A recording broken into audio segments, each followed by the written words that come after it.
तिमिरन्धस्य ज्ञानञ्जनशलाकया चक्षुरुन्मिलितं येन तस्मै श्रीगुरुवे नमः। श्रीगौरङ्ग नित्यानन्द श्री अद्वैतचन्द्र गदाधर श्रीवासादि गौरभक्तवृन्द वाञ्छाकल्पतरुभ्यश्च कृपा सिन्धुभयेव च पतितानां पावनेभ्यो वैष्णवेभ्यो नमो नमः।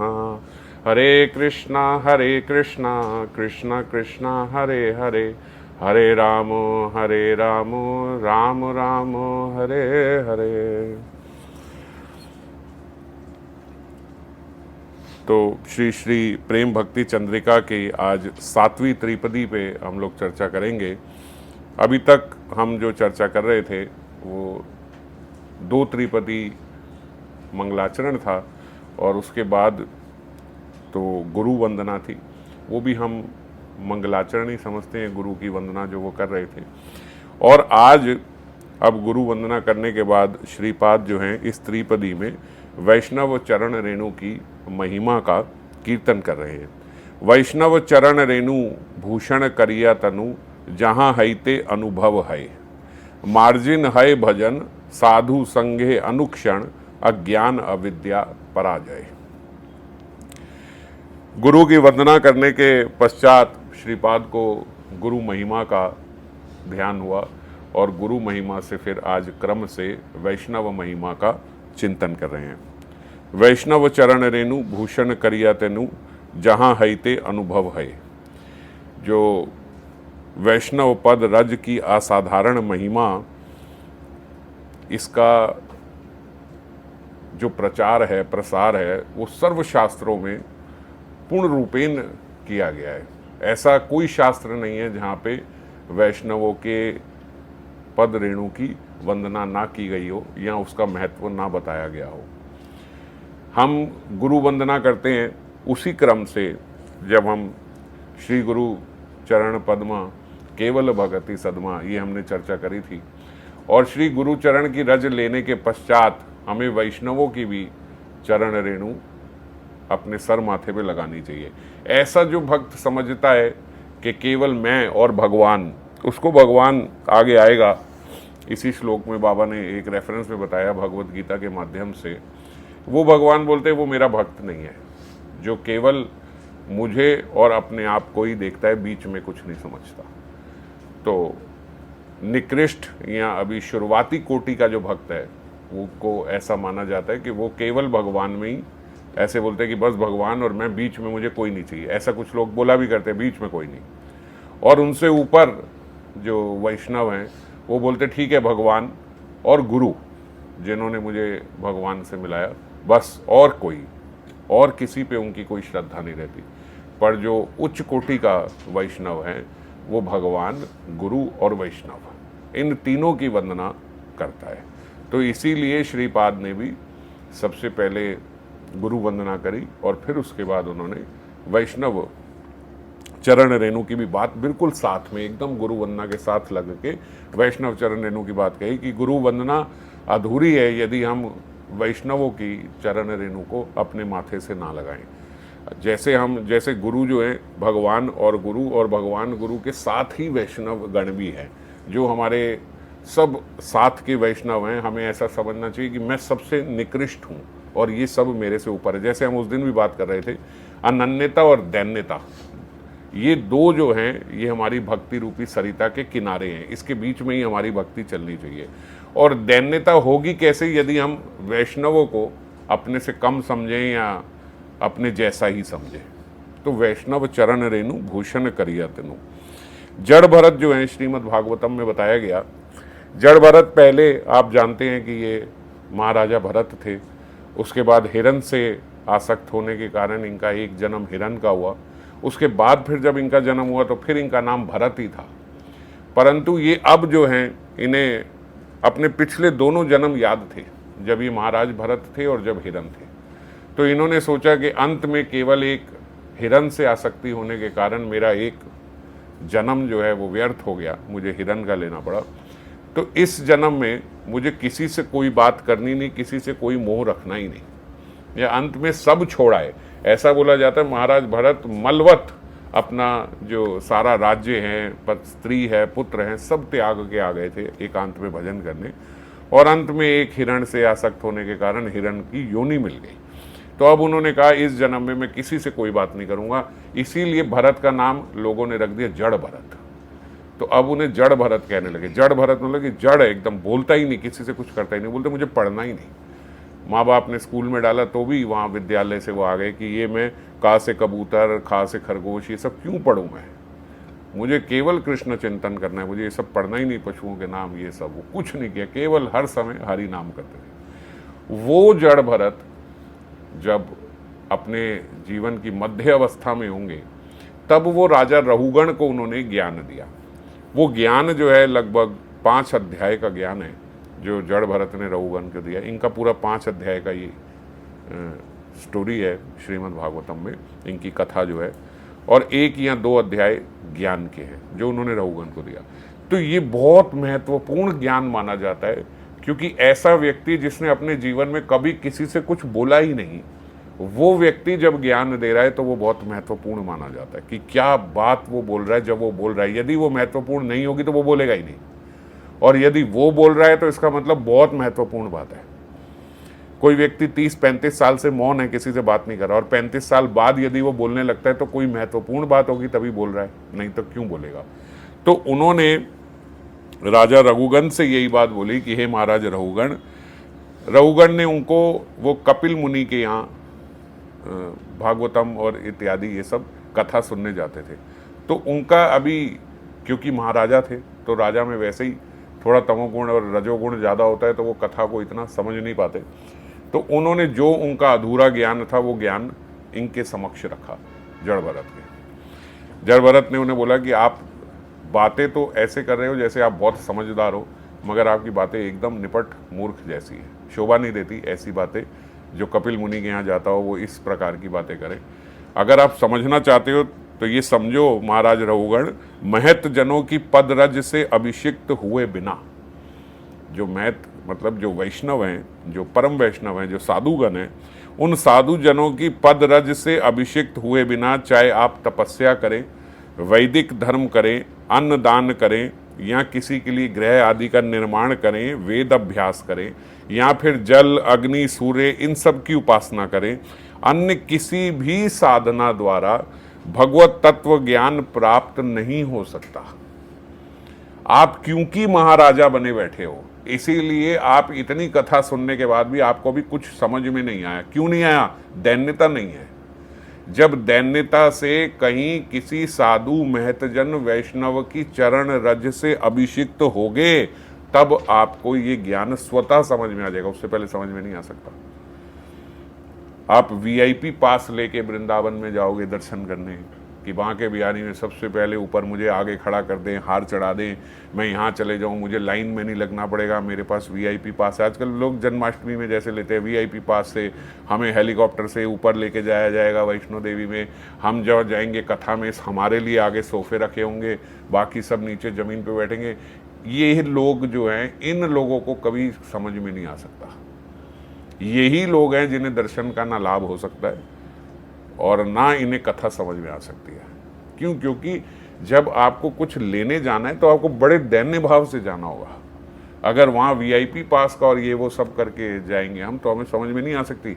यही बात जड़ भरत राजा रघुगण को बता रहे हैं, और यही बात बताने के लिए श्रीपाद ये नरोत्तम दास ठाकुर जी बता रहे हैं, वैष्णव चरण रेणु भूषण करिया तनु। इसका अर्थ समझो, वैष्णव चरण रेणु भूषण करिया तनु। भूषण करिया तनु मतलब अपने तनु के जो भूषण हैं वो वैष्णव रज है, ये सोने चांदी नहीं है। वैष्णव का भूषण क्या है? ये रज है। जैसे हम लोग द्वादश तिलक लगाते हैं, तो ये द्वादश तिलक क्या है? ये राधा कुंड की रज है, ब्रज रज है। ब्रज रज जहाँ पे गोपियाँ घूमी हैं, जहाँ पे किशोरी जी का जो धाम है, किशोरी जी के चरणों की रज है, वहाँ के वैष्णवों की चरणों की रज है। ब्रजरज ही तो है, राधा कुंड की रज ही तो है। तो रज से अपने आप को अभिषिक्त करना होगा, ये रज से अभिषिक्त करना है। और ये सिंबॉलिक है, रज से हमने अभिषेक किया। इसका गूढ़ अर्थ क्या है? इसका गूढ़ अर्थ ये है कि अपने आप को बहुत दैन्यता से इन सबको उच्च कोटि में रखते हुए, कितने उच्च कोटि में कि आपके चरणों की रज तो मैं अपने माथे से लगाता हूँ, मेरी ऐसी स्थिति है। ये समझना भी होगा। केवल बस लिया लगाए गए और ये बात समझे ही नहीं तो फिर क्या लाभ हुआ रज लगाने का। प्रत्येक दिन जब हम रज लगाएं तो रज लगाते हुए ये मन में ध्यान होना चाहिए कि इन वैष्णवों की चरण की रज मैं अपने माथे से लगा रहा हूं, ये इतने पूजनीय हैं मेरे लिए। हम चरण रज लगाते हैं और फिर वैष्णवों की निंदा करते हैं, तो ये तो हिपोक्रेसी हुई, कपटता हुई। एक तरफ आप रज लगा रहे हो माथे पे और दूसरी तरफ से आप उन्हीं वैष्णवों की निंदा कर रहे हो। आपको नहीं, ये वैष्णव थोड़ी, वो तो वो, ये और वो करने वालों का एक और वैष्णव अपराध बन जाता है। छोटे बड़े करने का ये इधर वाले उधर वाले, ये एक और अन्य एक और अपराध हो गया ये। तो इसलिए जो ये बात बोली गई है वैष्णव चरण रेणु, मतलब जितने वैष्णव हैं वो सब मुझसे श्रेष्ठ हैं। कितने श्रेष्ठ हैं? इतने श्रेष्ठ कि इनके चरणों की रज मैं अपने माथे पे लगाता हूं, इतने श्रेष्ठ हैं। यही बात प्रहलाद महाराज जी ने भी हिरण्यकशिपु को बोली श्रीमद् भागवतम 7:5-32 में। जब तक विषय अभिमान शून्य, किन महत् पुरुषों की, जो विषय अभिमान शून्य महत् पुरुष हैं, उनकी चरण धूलि द्वारा अभिषिक्त नहीं होता जीव, तब तक श्री कृष्ण पाद पद्मों में किसी की मति उत्पन्न नहीं हो सकती। तात्पर्य कि जब तक जो ऐसे वैष्णव, ऐसे महतजन हैं जिनका विषय अभिमान शून्य हो चुका है, ऐसे महतजनों के चरणों की रज से यदि कोई अभिषिक्त नहीं होता। अपने पिता को बोल रहे हैं हिरण्यकशिपु को, वो बोल रहे हैं मुझे समझ में नहीं आ रही तुम जो बोल रहे हो। बोले आपको समझ आएगी भी नहीं। आपको इसलिए समझ में नहीं आएगी क्योंकि जब तक वैष्णवों की चरणों की रज कोई अपने माथे से नहीं लगाता, तब तक श्री कृष्ण के चरणों की भक्ति उसको प्राप्त नहीं होती। इसीलिए पिताजी आप ये बात समझ नहीं पाओगे। आप ऐसे होके बैठे हो राजा बन के, राजा को ये भक्ति समझ में नहीं आती। धन का जिसको मद होगा वो ये बात समझ में नहीं पाएगा। और ये एक बारी की कथा है पुराणों की, श्रीमद् भागवतम में भी है। हम सब जानते हैं कि सत्व की परीक्षा करने के लिए भृगु मुनि जो है एक बार नारायण के यहाँ पहुंचे। सबसे पहले ब्रह्मा जी के यहाँ गए थे। क्यों? क्योंकि एक सभा लगी सब महात्माओं की, संतों की। उन्होंने कहा कि ब्रह्मा विष्णु महेश, कई लोग बोलते हैं कि एक है, पर एक तो कोई श्रेष्ठ होगा। भगवान तो एक ही है ब्रह्मा विष्णु महेश में से, तो कौन भगवान है? तो भृगु मुनि सबसे पहले ब्रह्मा के पास गए। ब्रह्मा के पास जाते ही उनकी गोदी में बैठ गए और बोलने लगे। तो ब्रह्मा जी ने उन्हें पीछे खड़ा किया कि कोई सदाचार का ध्यान रखो। आप कैसे आए हो? ना आपने कुल्ला किया, ना हाथ धोया, आपने तो बस ऐसे पादुका उतारी और ऐसे आके यहाँ बैठ गए। ऐसे उन्होंने कहा ये भगवान नहीं है। रुद्र के पास गए, उनको भी ऐसे ही कुछ करा और क्रोध दिला दिया। क्रोध आ गया, उन्होंने कहा नहीं ये भी नहीं। नारायण के पास गए। नारायण जो हैं, लक्ष्मी जी उनके चरण दाब रही थी, नारायण आराम कर रहे थे। वहाँ आगे गए और नारायण की छाती पे लात मारी एक भृगु मुनि ने, और जैसी लात मारी उनको तो नारायण हाथ जोड़ के खड़े हो गए और हाथ जोड़ के खड़े होकर उनको प्रणाम करके बोला कि महाराज आज आपने मेरे को प्रसन्न कर दिया। आज आपने मेरे पे जितनी कृपा करी है इतनी कृपा कभी कोई नहीं। हाँ, मैं आपसे क्षमा चाहता हूँ कि मेरे को पता नहीं लगा कि आप आए और मैं आपके वंदन के लिए खड़ा नहीं हो पाया, आपको नमस्कार नहीं कर पाया। पर आपने, और लात कैसी मारी? ऐसी लात मारी कि आज तक कृष्ण के वक्ष पे वो लात छपी हुई है। आज तक नारायण के वक्ष पे उनके चरणों के निशान हैं। हम किसी के थप्पड़ मारे और 4 उंगलियां छप जाए, कितने आप उंगली देख के, निशान देख के बोलोगे बहुत जोर का मारा है, उंगली छप गई। पर वो छपी हुई उंगली भी 5-10 मिनट के बाद ठीक हो जाती है। पर ऐसा प्रहार किया जाए कि हमेशा के लिए उसका निशान बन जाए, तो कितनी जोर का प्रहार होगा। और नारायण कोमल भी हैं, तो इतने कोमल हृदय में जब उन्होंने मारी वक्ष, तो वो वक्त उनके चरण के निशान छप गए। और तब भी भगवान क्रोधित नहीं हो रहे हैं। वो बोल रहे मेरी गलती है, मैं खड़ा नहीं हुआ आपके वंदन के लिए। एक गृहस्थ को जैसे ही साधु आए तो खड़े होना चाहिए। वो अपने आप को गृहस्थ कह रहे हैं कि मैं और लक्ष्मी यहाँ बैठे हैं, आप साधु हैं, आपके आते ही मुझे आपके वंदन के लिए खड़ा होना चाहिए था, मैं नहीं हुआ। आपने ठीक ही करा, पर आज आपने एक कृपा और कर दी। जितने लोक मेरे उदर में, आज उन सबका कल्याण हो गया, आपकी चरण रज लग गई। और एक कल्याण ये भी हो गया कि लक्ष्मी जो है, ऐसे तो मुझे डर था कभी मुझे छोड़ के चली भी जाएं, पर आज वो भी मेरे वक्ष पे वास करती है। और आज आपने मेरे वक्ष पे जो ये प्रहार किया है, तो अब लक्ष्मी जी भी मुझे कभी छोड़ के नहीं जाएंगी, और आपने उनका घर बना दिया अपने चरण रज से। इतना सुंदर जब उन्होंने सुना नारायण का ऐसा स्वभाव है, तो वो बोलते, वो नीचे आके उन्होंने सब महात्माओं को बताया कि एक नारायण जो है यही परम भगवान है। पता लग गया मुझे उनके स्वभाव से। बाबा ने यहाँ बताया, श्री वृंदावन दास ठाकुर ने चैतन्य भागवत में ये जो श्लोक हैं श्रीमद् भागवतम के, जिसमें भृगु मुनि ने जाके प्रहार किया, उसका बड़ा सुंदर पदानुवाद उन्होंने किया है बंगला में। ऐजे तुम्हार पादोदक पुण्य जल, तीर्थेर करे तीर्थ हेनो सुनिर्मल। आपके तो चरणों का जो जल है वो तीर्थों को भी जाके पवित्र कर देता है, तीर्थों को भी निर्मल कर देता है। जतेक ब्रह्मांड बैसे अमार देहेते, जतो लोकपाल सब आमार सहिते। ये सारे जितने भी लोकपाल ब्रह्मांड सब ये सारे मेरे भीतर हैं, सब। जतेक ब्रह्मांड बसे अमार देहेते, पादोदक दियो आज करी लो पवित्र, आश्रय हैया रहो तुम्हार चरित्र। आज आपने वो सारे लोक जो हैं वो पवित्र कर दिए अपने पादोदक से, अपने चरणों से। अक्षय हैया रहो तुम्हार चरित्र, ऐजे तुम्हार श्री चरण चिन्ह धूली। ये जो तुम्हारे चरण चिन्ह की धूली है, वक्षे राखीलाम आमी हई कुतूहली, ये मैं सदा अपने वक्ष पे संभाल के रखूंगा।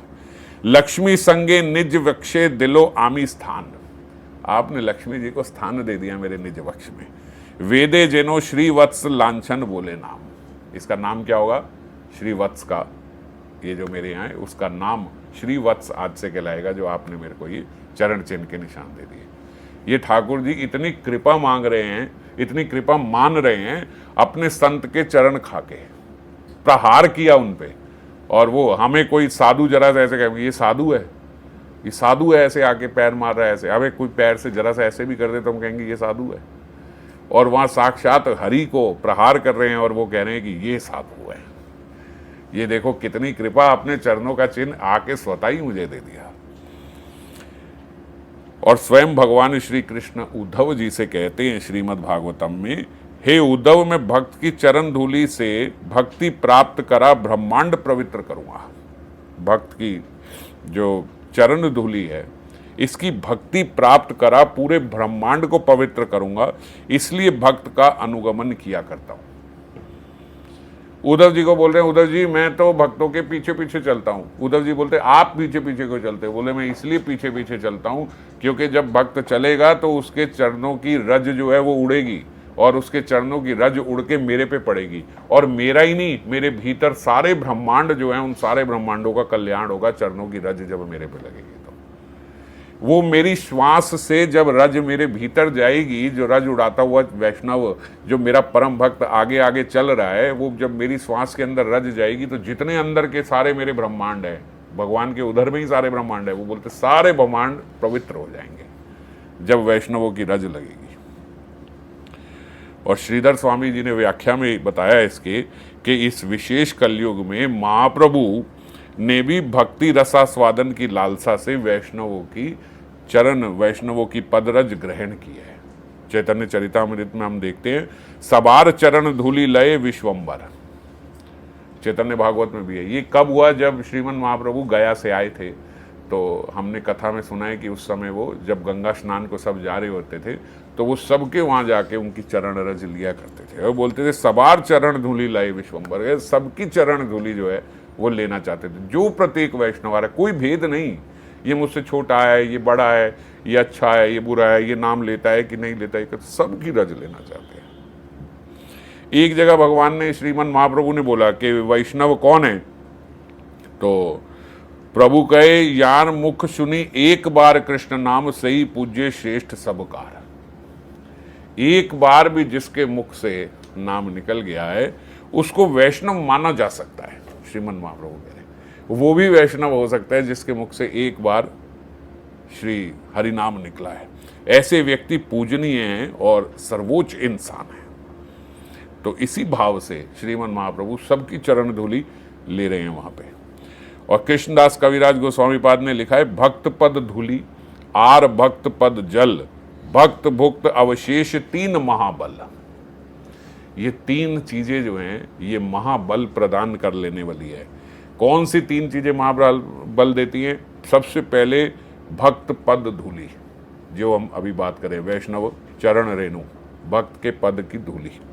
दूसरा भक्त पद जल, जो हम जैसे गुरुदेव के भी हम लोग महात्माओं के संतों के चरणों को प्रक्षालन करते हैं, तो वो उनका जो चरणामृत है वो महाबल है। और तीसरा भक्त भुक्त अवशेष 3 महाबल। तीसरा क्या है? भक्त भुक्त अवशेष, मतलब उनका जो महाप्रसाद है। प्रसाद हुआ जब हमने भगवान को भोग लगाया, और महाप्रसाद हुआ जब हमने संतों का वो प्रसाद जूठन पा ली। मगर संतों की जूठन पाने का एक सदाचार होता है। हम लोग अब ये पढ़ लें, नहीं जी ये तो महाबल है, ये तो महाबल मिलेगा, वैष्णव खा रहा है और हम जाके बीच में नहीं मारा, नहीं देना पड़ेगा, ये अपराध हो जाता है। झूठा करके खाना अपराध है कि भाई हम तेरे को दे रहे हैं, तू हमारे को दे रहा है, महाबल हो रहा है। वो महाबल नहीं कहलाता। जब हम एक ही थाली में 4 लोग खा रहे हैं, ये महाबल नहीं है। आप प्रेम से आप खा लो, ठीक है, लेकिन आप कहो कि नहीं ये महाप्रसाद हो रहा है एक दूसरे का, वो महाप्रसाद नहीं। महाप्रसाद लेने का सदाचार होता है। जब भक्त पा चुके हैं और आप उनके संकोचवश उनके पास जाके उनसे आग्रह करो कि आप अपना महाप्रसाद दास को दीजिए और आपके महाप्रसाद से मेरा कल्याण होगा, और वो भी तब जाना चाहिए जब आप हृदय से ये बात जानते हो कि ये बहुत अच्छे भक्त हैं और इनके गुण जो हैं वो मेरे भीतर आए तो मेरा कल्याण हो जाएगा। ऐसी भावना अगर आपके पास है तो उसी भावना से जाके उनका महाप्रसाद मांगना चाहिए, किसी अन्य कारण से नहीं। अरे भाई 4 लोग इनका ले रहे हैं, मैं नहीं लूंगा, बुरा मान जाएंगे कि 4 आए, मैं नहीं आया इनका लेने, चलो मैं भी लाइन में खड़ा होकर ले लेता हूँ। इस भाव से ऐसे नहीं लेना चाहिए। आपकी श्रद्धा है, आप चाहते हो।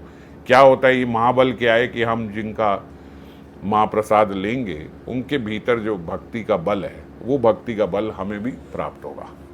तो वो बल प्राप्त करने के लिए हम लोग उनकी कृपा प्राप्त करने के लिए महाप्रसाद का आग्रह करें।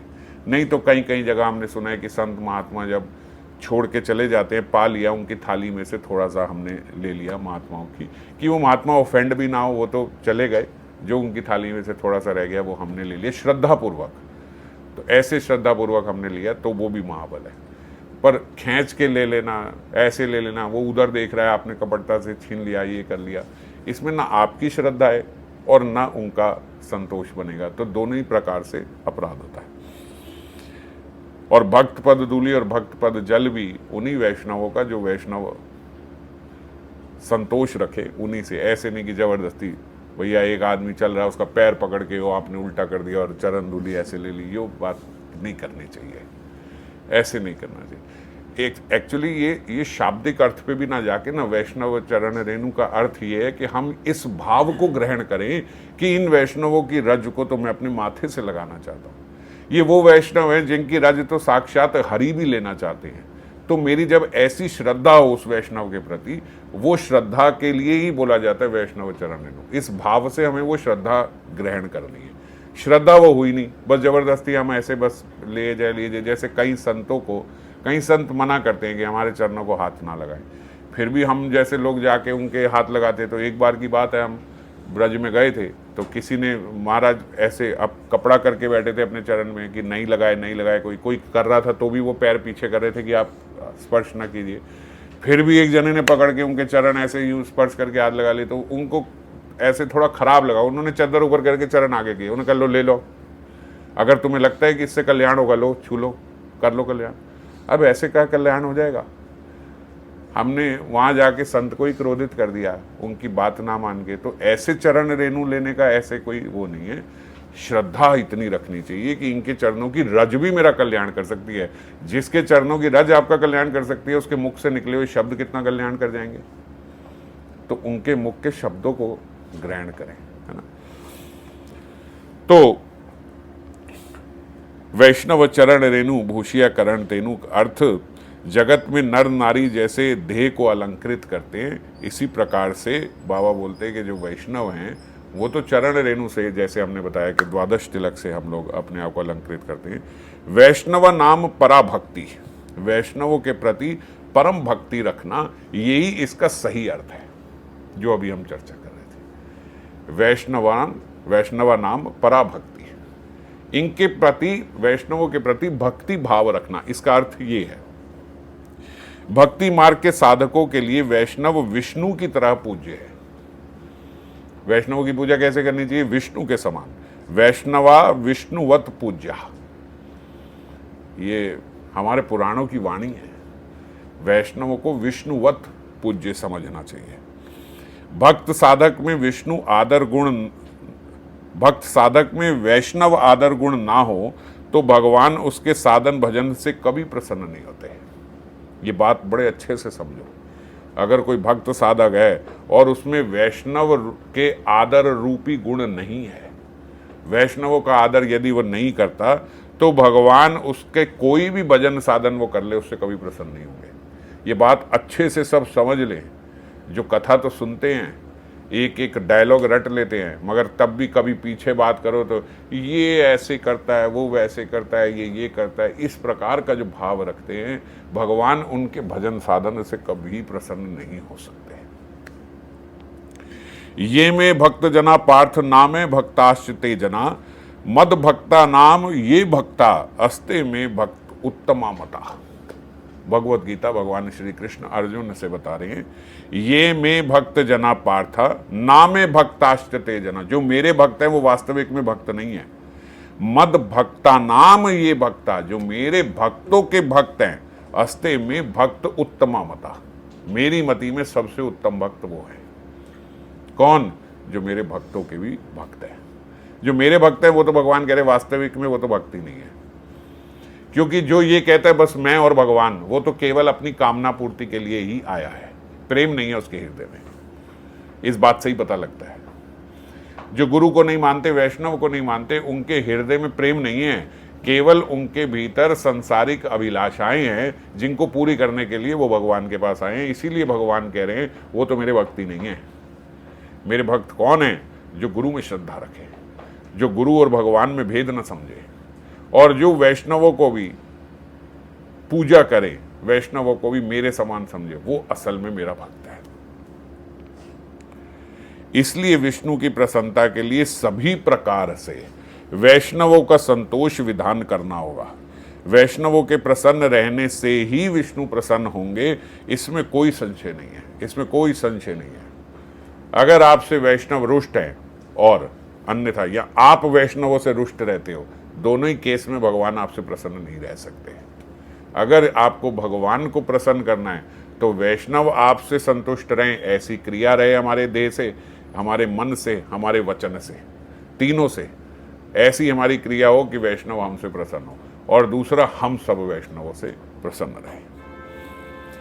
पाक्षांतर से यदि वैष्णवगण किंचित भी अपमानित होते हैं तो विश्वात्मा विष्णु शत शत प्रकार से पूजित होने पर भी प्रसन्न नहीं होते। बताओ, इतना स्पष्ट अब कहीं नहीं हो सकता।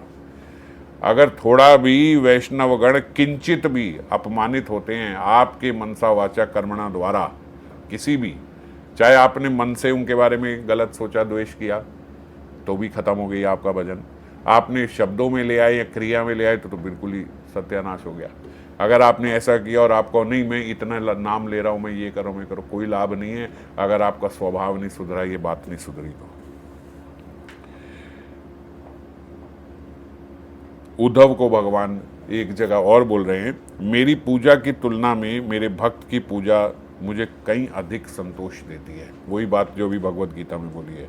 यह जानकर भक्त की पूजा करना, उद्धव को उपदेश दे रहे हैं। क्या होता है? जहां हईते अनुभव,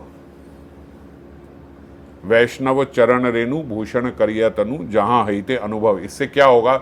इससे आपको अनुभव होगा।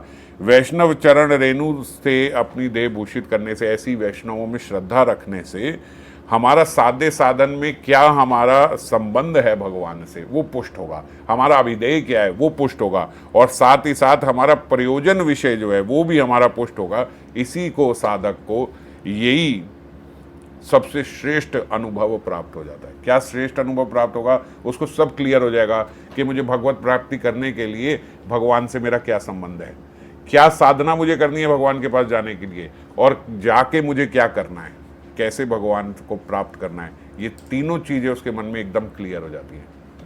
हमारी साधना क्यों सही नहीं चल रही, हमें यही नहीं पता भगवान के साथ पहला भी संबंध नहीं बना, ठीक है, अभिदेय नहीं है। दूसरा फिर अभिदेय, हमें पता ही नहीं रास्ता, कौन सा रास्ता सही है, क्या करें, क्या सही से करें, क्या ना करें, ये हमें नहीं है। और प्रयोजन तो सिद्ध होगा ही नहीं जब हमारा संबंध और अभिदेय नहीं है।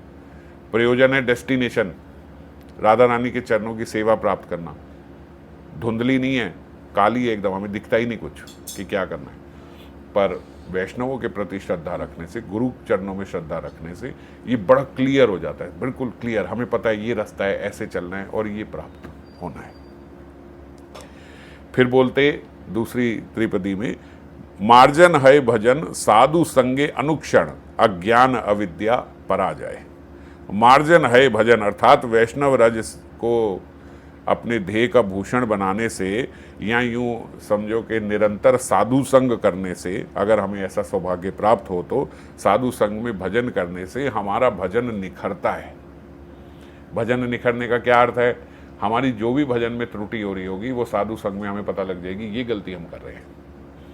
यदि कोई वैष्णव आके ऐसे, महाराज टोकते बहुत हो प्रभु जी आप, ये ऐसे नहीं, ये ऐसे नहीं, अगर आपका ऐसा भाव है तो आप सुधरने के लिए आए ही नहीं। फिर डॉक्टर के पास जाएं और हम कहें यार डॉक्टर क्या है यार, ये जब जाओ 4 बीमारियां गिनवा देता है। अरे तो आप डॉक्टर के पास आए इसलिए हो कि वो आपकी बीमारी बताए और आपका कल्याण करे। अगर आप इससे डरते हो कि ये बीमारी ना बताए तो फिर आए क्यों? सत्संग में आए हो, साधु के संग में आए हो, तो वो तो यही बताएगा आपके अंदर क्या कमी है। तारीफ सुनने का शौक है तो बाहर जाओ, लोग बड़ी तारीफ करेंगे, आहा छोटी सी उम्र में कंठी पहन ली, इतना त्याग, प्याज लहसुन नहीं खाते, बाहर खाना नहीं खाते, ओहो इतना आप तो भगवान ही हो। ये सुनने के लिए आपको बाहर जाना पड़ेगा। साधु संग में बैठोगे, कौन बोलेगा आहा कंठी पहन के आया, आहा प्याज लहसुन नहीं खाता, हो गए, ये तो खाना ही नहीं है, ये तो कौन खाता है, ये तो पशुवत आचरण है, ये तो वैसे भी नहीं करना। अब आप में क्या क्या कमी है वो गिनवाएंगे। अब आप बोलो लो जी इनके पास जाते ये कमी गिना, बाहर देखो लोग मेरी इतनी तारीफ करते हैं। आपको देखना होगा, अगर कल्याण कराना है तो डॉक्टर के पास जाना होगा। डॉक्टर तो बीमारी ठीक ही करेगा, और वो डॉक्टर जो बीमारी ठीक कर रहा है उसी के कारण बाहर आपकी इतनी तारीफ भी हो रही है। तो इसीलिए साधु संघ में यही तैयार होके जाना चाहिए कि वहाँ हमारा और भजन में निखार होगा और बताया जाएगा कि फर्दर इंप्रूवमेंट मुझे कैसे करनी है। जब तक हम किशोरी जी के चरणों की सेवा प्राप्त नहीं कर लेते तब तक इंप्रूवमेंट तो चाहिए ही, कि नहीं चाहिए? तब तक तो चाहिए इंप्रूवमेंट। अगर हो गई होती, अगर हमारे भीतर कोई गलती ना होती तो हमें प्राप्त हो गई होती। सेवा नहीं हुई इसका मतलब इंप्रूवमेंट की जरूरत है। तो साधु संघ में आपके भजन के निखार के लिए कमी बताई जाएगी, और उस संघ के अनुषांगिक फल से ही अज्ञान विद्या का विनाश होता है। सुनने में बड़ा अच्छा लगता है, अनुषांगिक फल से ही अज्ञान हमारा खत्म हो जाएगा, पर अज्ञान खत्म करने के लिए उसका मार्जिन करना पड़ेगा। जब बर्तन गंदा हो जाता है तो उसको मार्जिन करने के लिए क्या करते हो? वो रफ वाला आप स्क्रब लेते हो, उससे उसका मार्जिन करते हो। लोहे का जूना ले लेते हो, उससे उसका मार्जिन करते हो कि नहीं? तो जब लोहे के जूने से मार्जिन हो रहा है तो ऐसे ही गुरु वाक्यों से, साधु वाक्यों से आपका मार्जिन किया जाएगा, तब आपकी अविद्या का नाश होगा। आइल गीत में भी जैसे भगवान अग्नि देवता के आश्रय में, भगवान बता रहे हैं कि जैसे अग्नि देवता के आश्रय में शीत, भय और अंधकार, आपने कहीं अग्नि प्रज्वलित की तो जैसे ही आपने आग जलाई तो सबसे पहले उससे जो सर्दी लग रही थी वो लगना बंद हो गई। दूसरा, उसमें जो आपको अंधेरे से भय लग रहा था वो डर आपका खत्म हो गया जब आपने अग्नि प्रज्वलित कर ली। और तीसरा, अंधकार खत्म हो गया, अंधेरा भी खत्म हो गया, जो अंधेरे से डर लग रहा था वो भी खत्म हो गया, और जो सर्दी लग रही थी वो भी खत्म हो गई। एक अग्नि जलाने से तीनों कार्य हो गए। तो ऐसे ही बोला जाता है कि जब हम साधुगण के आश्रय में आ जाते हैं तो वही 3 लाभ क्या होते हैं। सबसे पहले हमारी कर्म जड़ता खत्म हो जाती है। कर्म जड़ता मतलब जो हमारी एक डल लाइफ चल रही है, वही रूटीन, वही सुबह उठ रहे हैं, वही कर रहे हैं, कोई आनंद नहीं आ रहा, कोई आस्वादन नहीं हो रहा, माला में कुछ नहीं हो रहा, बस करे जा रहे हैं। ये जो जड़ता है, ये जो डलनेस है, ये खत्म हो जाती है जब हम साधु संघ में आते हैं तो, क्योंकि वो हमारा मार्जिन करते हैं। जब सफाई करते हैं, जो हृदय का मार्जिन होगा, तो फिर मार्जिन होने से हमें वो थोड़ा रस प्राप्त होने लगता है, नाम में, कथा में, कीर्तन में। दूसरा, संसार का भय खत्म हो जाता है। संसार का जो हमें भय है, ऐसा ना हो जाए, वैसा ना हो जाए, कहीं मेरे साथ ये ना हो जाए, वो ये सब खत्म हो जाता है। और तीसरा, अज्ञान अविद्या। अज्ञान अविद्या लंबा जो हमने कल चर्चा करी थी, वो सारी अज्ञान रूपी अविद्या, हमारी इग्नोरेंस जो है, वो सारी नष्ट हो जाती है। तो जैसे अग्नि से 3 लाभ होते हैं, शीत, भय और अंधकार कम हो जाता है, ऐसे ही जब हम साधु संग में जाते हैं तो कर्म, जड़ता, संसार भय और अज्ञान अविद्या, इन तीनों का नाश हो जाता है। सारे जितने हमारे भजन के ये जो विघ्न हैं, इनका नाश होता है। और बोलते अधिक क्या कहें, सत्संग ही साक्षात भक्ति है। कारण यह साक्षात भगवत वशीकारक है। भगवत वशीकारक मतलब जो भगवान को भी वशीकरण कर ले। जैसे भगवान बोल रहे ना, मैं उनके पीछे पीछे चलता हूं, भगवान का भी वशीकरण कर लिया। श्री भगवान ने उद्धव जी से ये बात बोली है, ये बात को समझना। उद्धव जी को भी भगवान कह रहे, उद्धव सुनो, अष्टांग योग, अष्टांग योग जो इतना मुश्किल है, ये सारे योग कर लो। सांख्य शास्त्र पूरा समझ लो, उसके हिसाब से आपका आचरण हो जाए। अहिंसा आदि का आप लोग आचरण करने लगो। धर्म या वर्ण आश्रम धर्म का पूर्ण रूप से पालन कर लो, जिसका पूर्ण रूप से पालन करने से ब्रह्मा भी बन सकते हैं, वो पूर्ण रूप से पालन कर लें। वेद पाठ कर लें, तपस्या कर लें, संन्यास ले लें और दान खूब करने लगे, खूब व्रत करने लगे, देव पूजा करने लगे, खूब सारे मंत्रों का उच्चारण करने लगे, बहुत तीर्थाटन करने लगे, तीर्थों में जाने लगे, अलग अलग प्रकार के नियम कर ले, हवन कर ले, होम कर ले, तब भी भगवान बोल रहे हैं ये सब एक ही जीव कर ले, तब भी वो मुझे वशीभूत नहीं कर सकता। मैं उसके कंट्रोल में नहीं आ जाऊंगा अगर वो ये सब करेगा तो कैसे कंट्रोल में आएंगे? बोले वो कैसे कंट्रोल में आएंगे? जब तुम वैष्णव संग करोगे, जब तुम साधु संग करोगे, जब तुम वैष्णव आराधना करोगे, तो तुम मुझे अपने वशीभूत कर लोगे। बस इतना सा करने से मैं वशीभूत हो जाऊंगा, वरना ये सारा कुछ करने से नहीं कर सकते। जैसे क्या कर सकता है? जैसे साधु संग कर सकता है। साधु संग से भगवान वशीभूत हो जाते हैं। ऐसे संतों के संग में गए, हमारा मार्जिन हुआ, हम तब भी दैन्य भाव से जो वो बता रहे हैं उसमें अपना ही लाभ जान के, उनकी बात सुन के अपना इंप्रूवमेंट करने का प्रयास करें। ऐसी श्रद्धा हमारी साधुओं में रहे तो क्या करें भगवान? मैं उसके वशीभूत हो जाता हूं। बड़ी मेहनत करनी पड़ी, इसमें कोई मेहनत नहीं करनी पड़ी, भगवान वशीभूत हो गए। और नहीं तो आप ये सारा कुछ कर लो, अगर आपके भीतर ये गुण नहीं है तो फिर आप, क्योंकि ये सारे क्या हैं, ये सब आप अकेले में कर सकते हो, आपको दूसरे की जरूरत नहीं है। आप व्रत करो, दान करो, ये सब करो, तप करो, होम करो, ये सब आप कर सकते हो, आपको दूसरे की जरूरत नहीं है। पर भगवान आपके इन तपस्याओं से वशीभूत नहीं हो सकते। इसीलिए 12वें स्कंद में, बिल्कुल अंत में, भगवद गीता का जो लास्ट है 12वां स्कंद, उसके 10वें अध्याय में बोला गया, अयम अहम ही परमो लाभो नृणाम साधु समागमा। परम लाभ जीव का किसमें? परम लाभ नृणाम मतलब नरों का, जीवों का परम लाभ किसमें है? साधु समागम। ऐसा जरूर हो कि सब वैष्णव मिल के बैठ के, जैसे हम लोग सप्ताह में एक बार सब मिलते हैं, बैठते हैं, कथा करते हैं, ये हम यहाँ पे सुन रहे हैं, ये भी एक प्रकार का लाभ है जो हम ऑनलाइन सुन रहे हैं। पर मिल के बैठ के सुन ली तो और बड़ी बात हो गई, क्योंकि उसके पहले की चर्चा, उसके बाद की चर्चा, और जो हमें हमारा मार्जिन किया गया वो सब, या साधु संघ में जितने भी हमारे जो प्रश्न होते हैं वो प्रश्नों के उत्तर मिलना, तो साधु समागम जो होता है, भगवान बोल रहे वो मुझे बड़ा प्रिय है, उससे मैं वशीभूत हो जाता हूँ। साधु संग सर्व शास्त्र कहे, लव मात्र साधु संग सर्व सिद्धि है। इसीलिए अब हम देख रहे हैं कितने सारे शास्त्रों में रेफरेंस है, अब ये पूर्ण नहीं है और बहुत सारे हैं। तो साधु संग सर्व शास्त्र कहे, पर लव मात्र साधु संग सर्व सिद्धि हो। लव मात्र साधु संग मतलब वही, आपकी उतनी श्रद्धा हो कि इनके तो चरणों की रज भी मैं अपने माथे पे लगाना चाहता हूँ। ऐसी श्रद्धा से हम उनके शब्दों का अनुसरण करें, ऐसी से हम साधुओं का अनुकरण करें, तो हमारा अतिशय लाभ होगा। और भगवान बोल रहे हैं उनके मैं वशीभूत हो जाऊंगा। तो आज इस त्रिपदी में इतना ही, कल फिर आगे और चर्चा करेंगे। जय राधे।